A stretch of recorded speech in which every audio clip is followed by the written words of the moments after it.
In most athletes that come to you, what do you feel, in your opinion, is missing from their routine? Missing nutritionally? Just like the most important thing that you feel is lacking in their routine. Could be nutritionally, could be training wise. I mean, I see some pretty serious athletes, and nowadays athletes are much smarter and much more adept at doing the things that they need to do. So not only are they training, but they're maybe bringing out the foam roller, they're stretching and doing more range of motion exercises. They are looking at nutrition.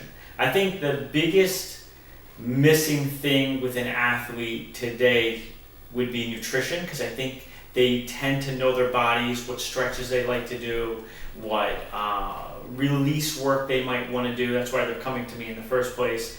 I think, but nutrition, a lot of these nutritional programs are focused on what's called macronutrients. You know, knowing your macros, proteins, fats, and carbohydrates. So I think the problem is our body works also on a micronutrient level. And where someone's like, oh, it doesn't matter, one carbohydrate is the same as another carbohydrate, I'm going to argue that it's not. Yes, if I'm just a car and I need an ounce of gasoline, then I guess 1 ounce of gasoline is the same as another ounce of gasoline. But I'm not, I'm a human being.